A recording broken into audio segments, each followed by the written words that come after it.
Hey everyone, welcome back to Integrative Psychonautics. Hope you're doing well out there. So in today's video, I thought it would be useful and interesting for you guys if I take a little time and describe to you perhaps where to put your attention to better identify where your issues and traumas and problems are coming from in yourself.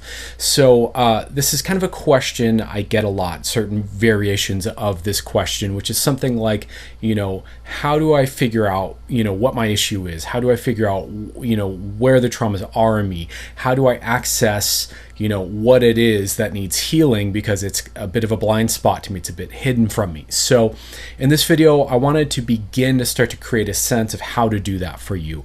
This is by no means going to be a completist take on this. There's plenty more to say about the topic, but I thought we'd at least get the conversation rolling here and help you understand a bit better what to look for inside of yourself. So let's talk about it.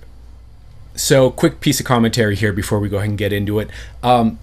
One of the problems of running this channel and kind of becoming visible as someone in this space, talking about psychedelics and therapy and healing and personal growth, is that there are literally so many topics, so many angles, so many questions that range from just basic psychoeducation, understanding therapy better, understanding our own psychology better, understanding the process of personal growth and personal healing and how personal development and transformation works, to how that intersects with psychedelics, to the basics of psychedelics, to trauma work, to advanced works with psychedelics, all the nuanced questions, everything from what dose of X substance should I take, in order to have Y type of experience, to really complex things about, philosophy and the nature of reality.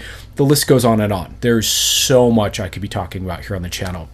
So one of the problems I run into here as I'm, pulling together content for you guys and brainstorming really boils down to filtering down ideas and information into what's most useful and most relevant for you. So, that's kind of the spirit I'm approaching this conversation today in. Like I said in the intro there, this is just kind of scratching the surface of what is ultimately a really deep and nuanced and complex topic.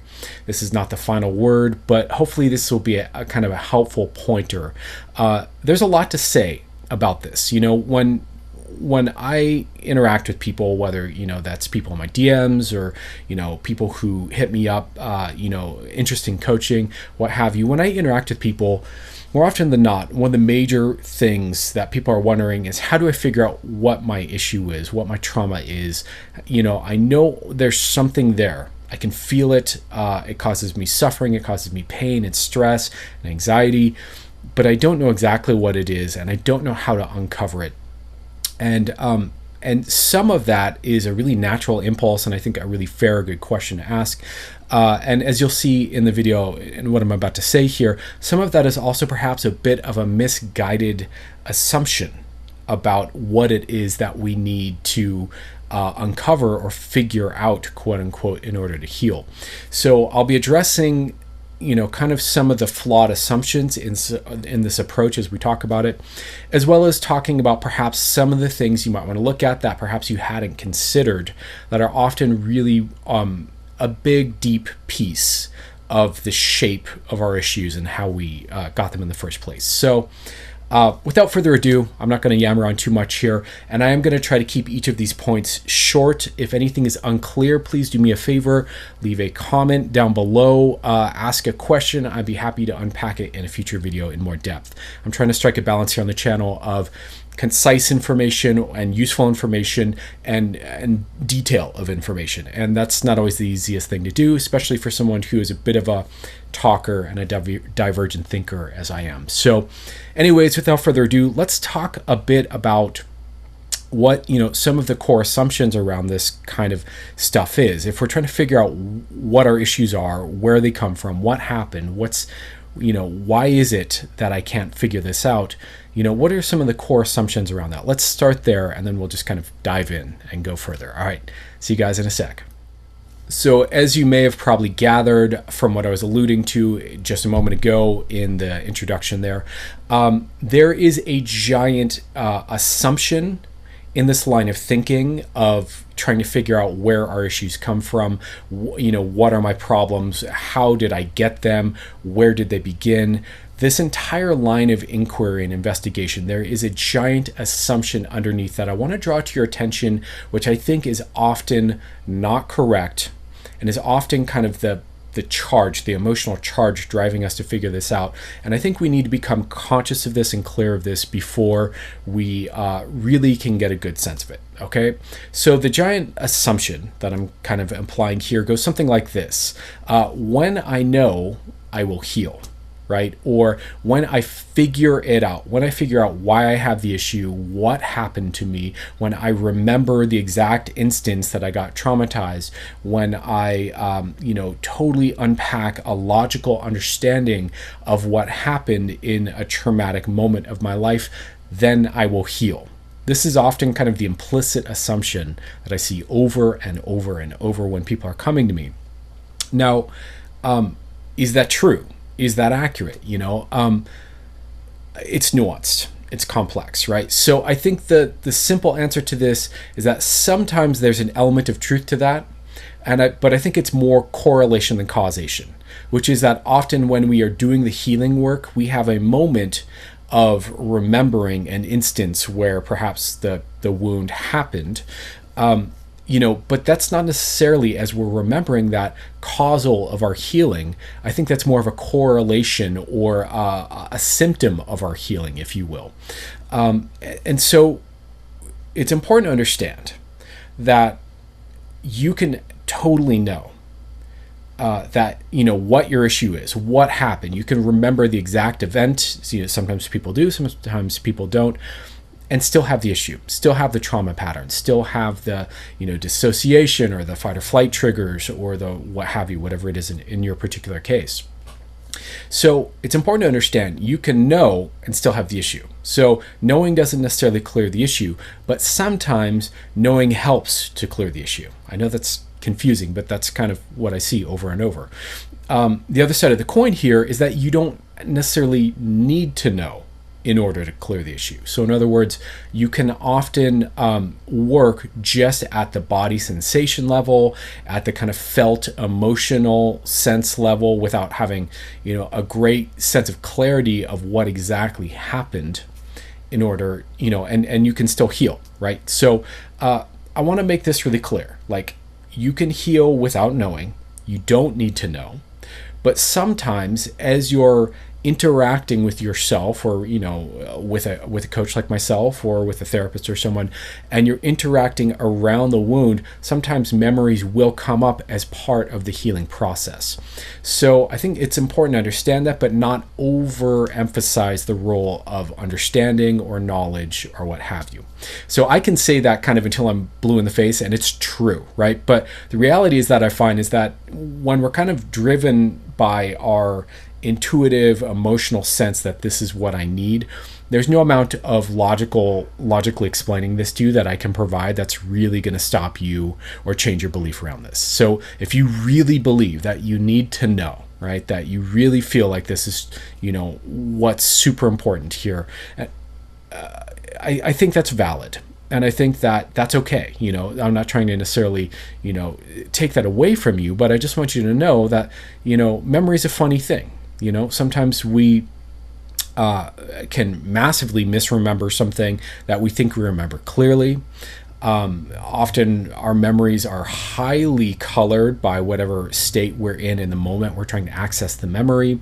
There's neuroscience that, points to the reality that the more times you access a memory, it's almost like playing over a tape a bunch of times. The more you access it, the more kind of mutates and degrades and changes and becomes less accurate, right? So it's important to understand memory isn't this, perfect linear thing. It's highly interpretive, highly subjective, highly emotion laden, and accessing it doesn't always heal you. But sometimes accessing memories can help us understand more, right? So, yeah, enough said. I'm kind of talking in circles here, but I hope this makes sense, right? This is really important to get. So please check your expectations at the door as we kind of move forward with this conversation. Please do consider that this assumption that you have that you need to know and that knowing is going to heal you may be incorrect, may not be accurate of the territory of healing. But still, it would probably be useful to understand perhaps how the wound happened. So let's talk about some of the things to kind of look for about wounding.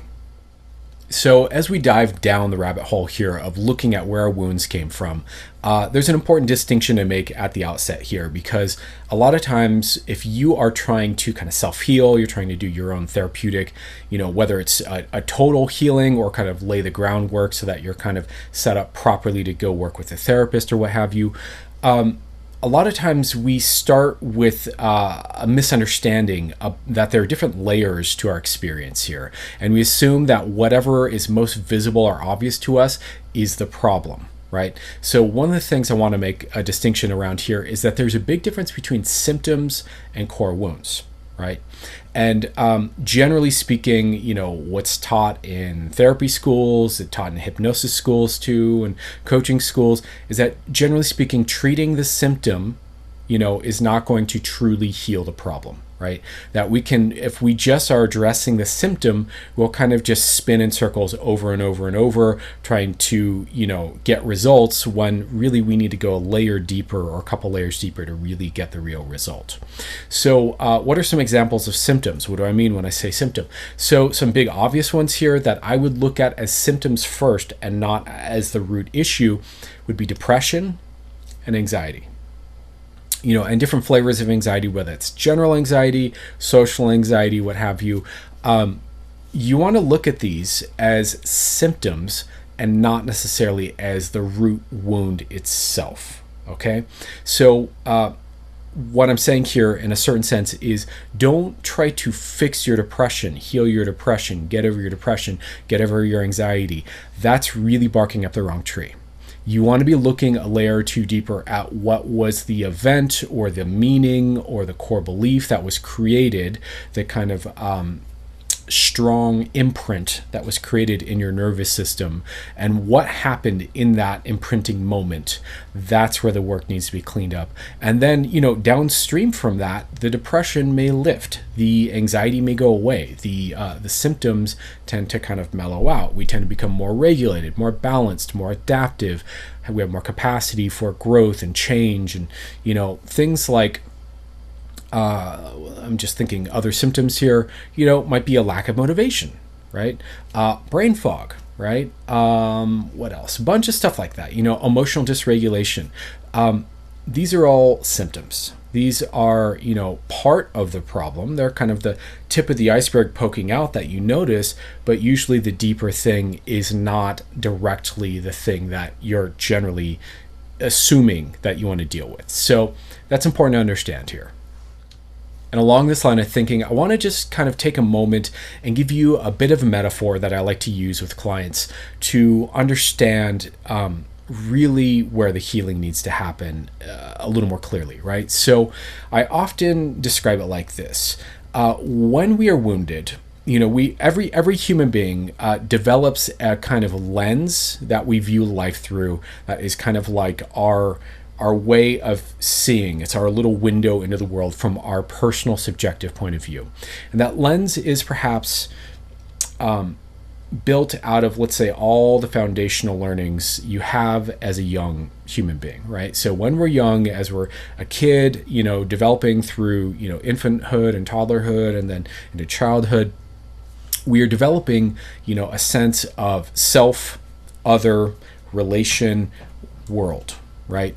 And in that, there are a lot of different beliefs and understandings that get established in that process, right? And that essentially becomes like this lens through which we perceive the world, through which we see the world, and interpret what comes back at us from the world. And generally speaking, if that lens has wounds in it, has damages in it, the lens will be distorted.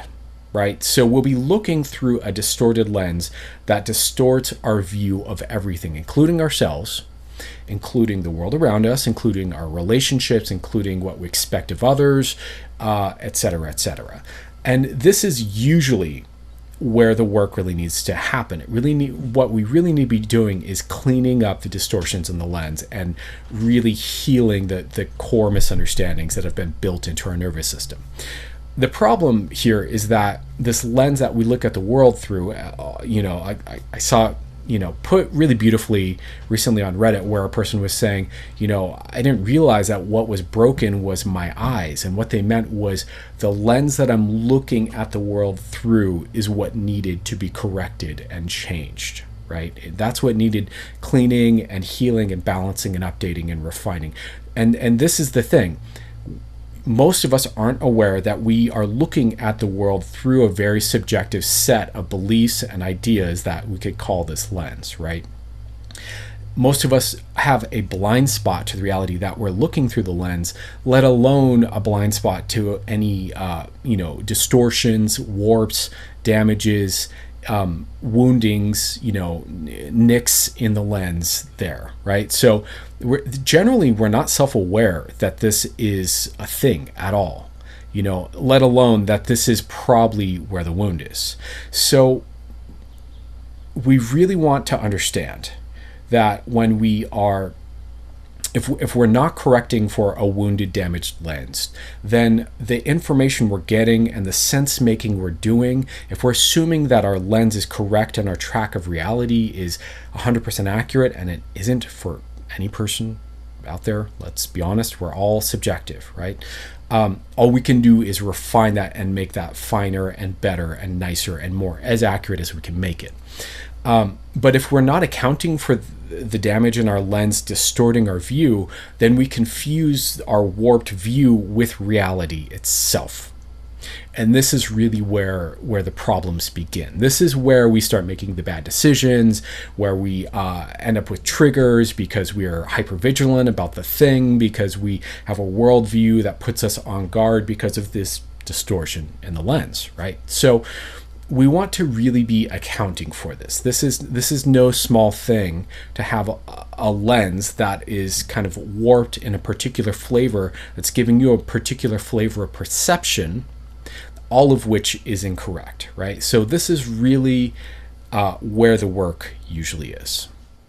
And so this distorted lens that most of us are dealing with to some degree at some level really becomes super relevant if we take that distorted lens into psychedelic work without accounting for it, right? So to just put a fine point on it really quick here, if we are thinking through our distorted lens without accounting for that, we are very likely to project on the medicine itself, to project a set of expectations. It's going to be terrible, it's going to be horrible, it's going to be terrifying, it's going to be wonderful, it's going to save me, it's going to fix me, right? All of that comes out of wounds in the lens, right? We're very likely to project upon our guide or our therapist or our coach or whoever we're working with, our sitter that's holding space with us, positively or negatively. It's super common for people to be sat and end up with really negative projections at their sitter, who's literally just chilling, just sitting there, right? Couldn't be more centered and still and present. And yet you'll get all kinds of projections just because we're not accounting for the lens, right? Another example here, and this is really, I think, kind of the big one to really get why this matters, is you have all these epiphanies and all these ahas and all these realizations and all these wow, oh my goodness, I get it moments, right? But if those are being created through this lens of wounding without accounting for the lens itself, then how can we trust that those are really healthy, balanced, clear understandings or insights or perceptions versus perhaps emotional rationalizations, wounded thinking coming from a younger part of yourself that still is carrying the wound, or this kind of a thing, right? And so this is really important to get about psychedelic work and deep wounding here, is your deep wounds aren't necessarily always going to be obviously revealed in a really clear way to you on the medicine. And in fact, they can be so meshed into your sense of self, sense of identity, sense of world, that you're thinking through your wounds without even really realizing you're doing so. And so this is really important to work with and reconcile first, so that as we want to get into a psychedelic path of using psychedelics to really get clarity and healing and expansion and growth, that we're doing that through a clear, healthy lens, right? So this is often the first order of business, and not coincidentally, really, this is often really where the traumas are these wounds in the lens, so to speak. Okay, so let's talk about, now that I've kind of set up this understanding for you a bit, let's talk a bit about where to look. How do you find where these wounds are? If we're, have this damaged, distorted lens from certain experiences, how do we find what those experiences are? Let's talk about it. Okay, so let's start with the obvious here. And the obvious is some sort of clearly traumatic event that shaped the course of our life experience in a way that left a lasting imprint on our nervous system, right? So this could be a wide variety of things, from different forms of abuse, unfortunately, to, a car accident, someone passing away, a divorce, this kind of thing. Some sort of big life-changing moment that generally is too much, overwhelming, terrifying, but clearly identifiable, where we can look at it after the fact and go, I went through that, right? So those are often really obvious places where damage to our sense of self, sense of other, sense of relationship and world can start to happen first, right? So that would be the first place to look. But, in my experience, when I'm working with people a lot, and I'm working with their unconscious mind and helping them kind of get in touch with where in themselves the wound is, so that we can start to heal it, move the energy, transform the person's relationship to it. What I find a lot is that often, a person may have lived through an event like this, but that's not really where the wound actually is. So this is sometimes deceptive. Sometimes, yes, absolutely, you've gone, you went through a divorce at a young age, and that impacted you for the rest of your life. That's not, that shouldn't be a shocker to any of us, that these kinds of experiences can make a huge lasting impact. But what's really interesting is that sometimes our psyches actually well process that already, and that's actually not the thing. Or sometimes there's a little cleaning up to do, but we've mostly kind of cleaned it up. Sometimes though, it's really like a whole other thing. So while it's important to mention the obvious here, I think it's important to also talk about some of the other examples of where to look that might be a little less obvious than, these big life event moments. So let's talk about some of those too. So another huge domain of traumatic type experiences for people that I think is less well understood, or less commonly understood perhaps, but I think if you're in this world and you're educated about it, it's actually very well understood, would be wounds in relationship or wounds in dynamics. Okay, so what do I mean here? What I mean is that the foundation of what makes our nervous system register safety, so the foundation of what makes things feel safe to us, so that we are not operating in threat mode, is a way of relating, is essentially secure relationship, or secure relating, right? Secure attachment. And so if we are inside of some sort of environment, whether that's a family environment or a school environment or a friendship group environment, just as a few examples, there are many, many more, church, a competitive environment in a sport or what have you. There's all kinds of different bubbles of community or groups of people. And we're in this environment, and the relational dynamics inside of the environment are unhealthy, toxic, damaging, not secure. We could just, make it that simple. That is often a huge place that creates imprints in our nervous system that turn into essentially traumas, right? So this could be, an obvious one for a lot of people. That's, probably the most common trauma that people go through is childhood neglect. right? Not having well-attuned parents who pay attention, who are really, aware of our needs, know how to reflect back to us our experience and help us feel safe and connected through challenging moments in life.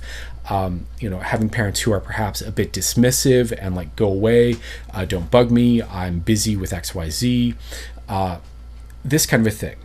Any sort of experience of not getting enough attention, attunement, affirmation, etc. That's a huge dynamic that is very damaging, right? So neglect is a huge one.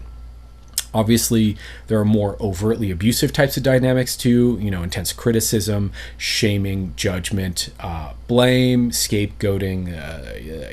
The list is unfortunately very long of ways that people are treated that can create these toxic dynamics. But the thing I want to highlight here isn't the specifics, which specific dynamic, but really to become aware that relational dynamics themselves can be traumatizing, and to start to go back through your history, go back through your life experiences and look at, what were the relational dynamics there in your primary relationship. So with your primary caregivers, in your, family of origin, in the society you grew up in, the culture you grew up in the school you went to.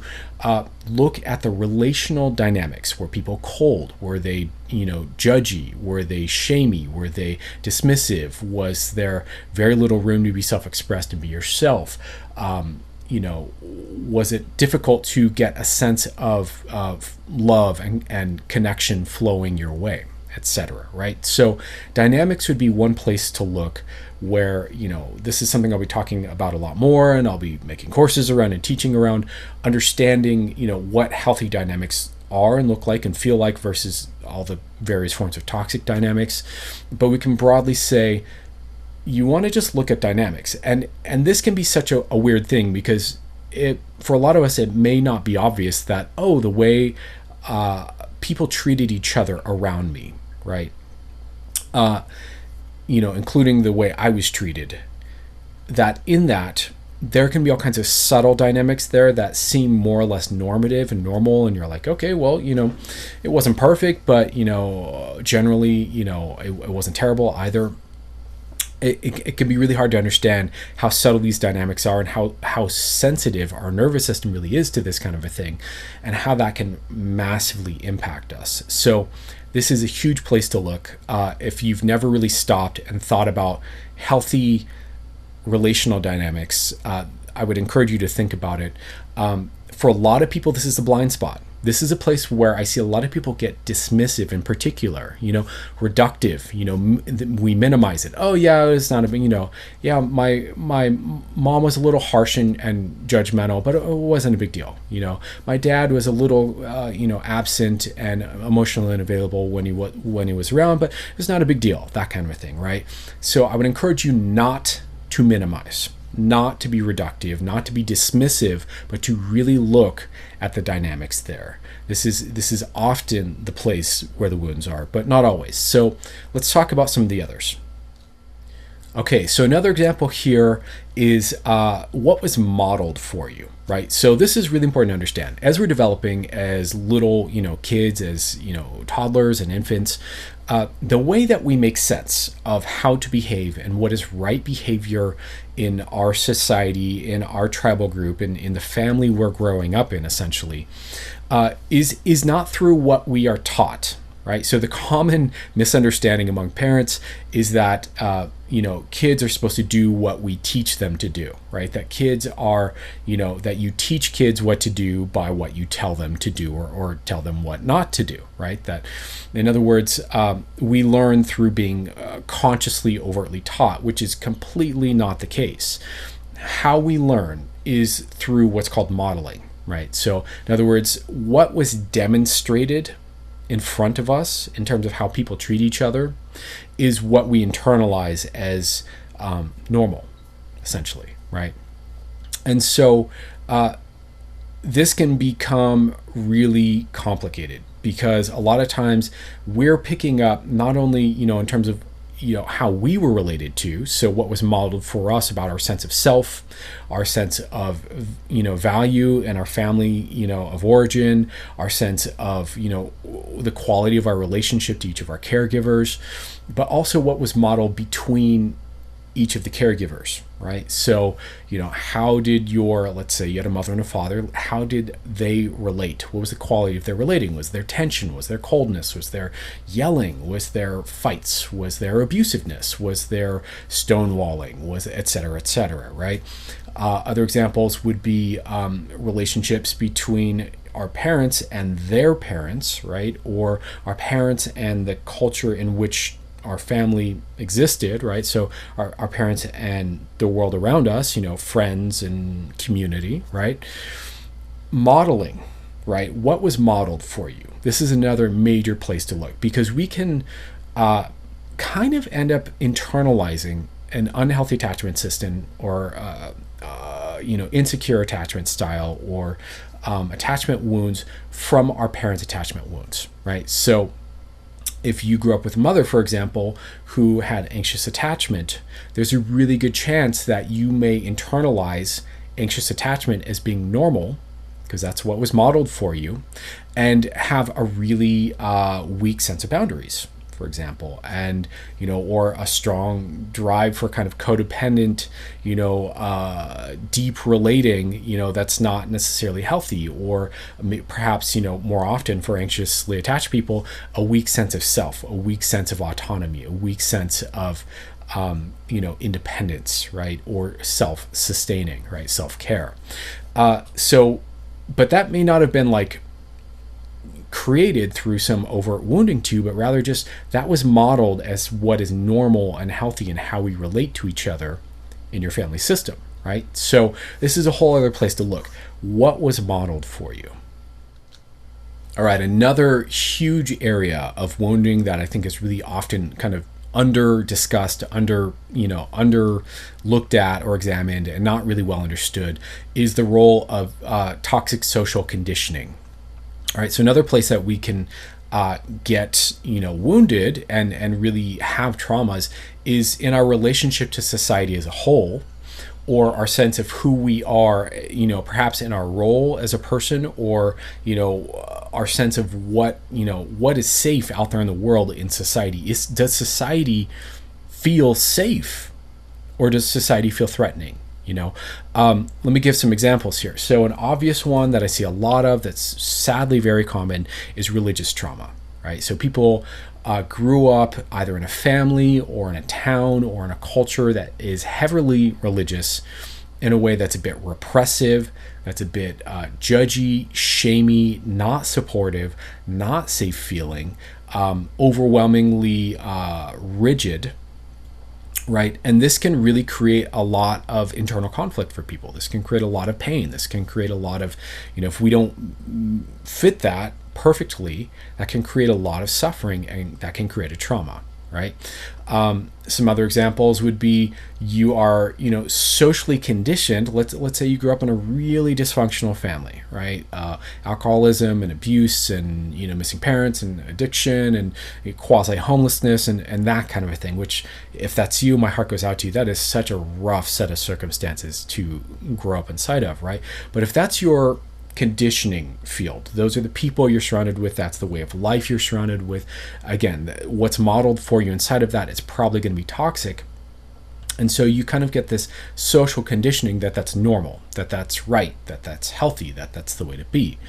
Again, that can really create a lot of internal conflict, a lot of internal friction against kind of the needs for safety and for comfort and for well-being and for connection that are kind of baked into the human nervous system and how we're organized. So maybe another example, other examples of toxic social conditioning, a heavily politicized environment might be another example, right? So let's say you grew up in a society or a time period or a place where the politics were really intense and charged and heavy and, really created this very skewed, distorted, intense worldview, right? That can create a traumatic imprint, right? et cetera, et cetera, et cetera. So this is a whole other area that we can often end up with these, wounds and distortions, again, in our lens and our sense of our worldview and how we process information, both coming in and going out. And so this is another thing to really look for. What was the social conditioning that you took in? Were you conditioned to be, a good little, person, or were you conditioned to be rebellious, or were you conditioned to be self-sufficient because no one was ever there to really look after you or take care of you? Were you conditioned to be of a particular political persuasion with it, a certain kind of intensity to it? Were you were you conditioned to believe that it's dog eat dog out there, and you've got to be living essentially in fight or flight all the time in order to survive, et cetera, right? So this is another thing you want to look at. What was the social conditioning there? And again, if that's been imprinted into your nervous system, then we assume that that's reality and that that's truth, and then we think through that lens, and that creates a certain distorted image of ourself and others and life and everything around us. So often this is, again, where the work needs to be done. Okay, and the last example here that I want to give to you of a place where we often have wounding that we may not know to look at or look for, but could absolutely be impacting you and shaping a set of issues in you, would be transgenerational trauma, right? So in other words, trauma that your parents went through, or that your grandparents went through, or perhaps even further back in your great-grandparents. This is a little bit of a controversial subject, but there is some kind of preliminary science to back up this idea that this is a real thing. There are certainly examples of this in mice studies, in controlled, studies. So this is a thing we know can exist. We don't know for fact and hard fact in science terms whether or not this does exist, but anecdotally, if you talk to people, this more often than not, clearly does exist, right? So I think there's a lot of great questions we could be asking around generational trauma, intergenerational trauma, transgenerational trauma, however you want to describe it, in terms of, well, what determines what gets passed down and what doesn't? How do we know if something's impacting us or if it isn't? And I think those are all really reasonable questions to ask. I'm not a specialist in this area, so I'm not going to pretend to be one here. But I can say with some clarity that I've certainly seen this show up in my own life, as I've started to unpack the narratives and the stories of my parents and their parents. It's certainly something that I've seen show up in a lot of my clients' lives that often is a major blind spot. And sometimes it could be the case that, you have a set of issues, but, at least seemingly on the surface, you had a wonderful early life experience and, a fairly good, safe, healthy, happy childhood. And there shouldn't be any reason why you have trauma, and it doesn't quite make sense.